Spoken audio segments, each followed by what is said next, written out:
to give viewers some perspective. You were an air traffic controller for 11 years. What have you gathered from the recordings so far? We do know that the PAT did report the American CRJs, American Eagle CRJ-7 in sight, but the PAT was 200 feet high along the Potomac River. I listened to the tapes, and what I heard was the controller noticed this about 21 seconds prior to the collision, asked PAT to confirm he had American in sight.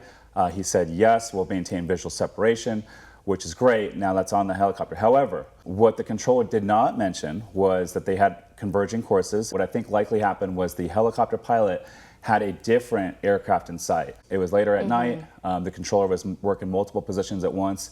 But over there at the Reagan Airport, there's multiple aircraft coming into land. And so you can easily look up, and all you do is see a bunch of lights. And so likely had the wrong aircraft in sight. The controller was silent for about 17 seconds leading up to the incident.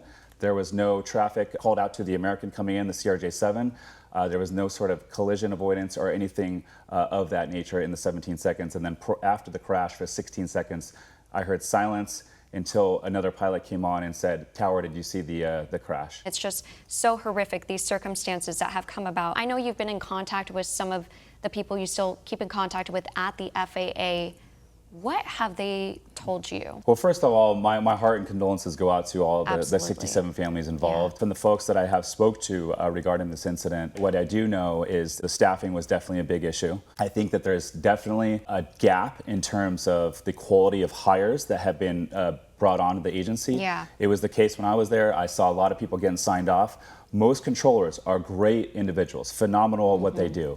But I will confidently say that there are some controllers that got through the program because of staffing that should not have been signed off and are very, very unsafe work in the system. And I think the taxpayers out here in America, the flying public should know that there's a small percentage of them out there that are controlling that should not be controlling airplanes. At the end of the day, you're an air traffic controller, not an air traffic monitor. Control the situation.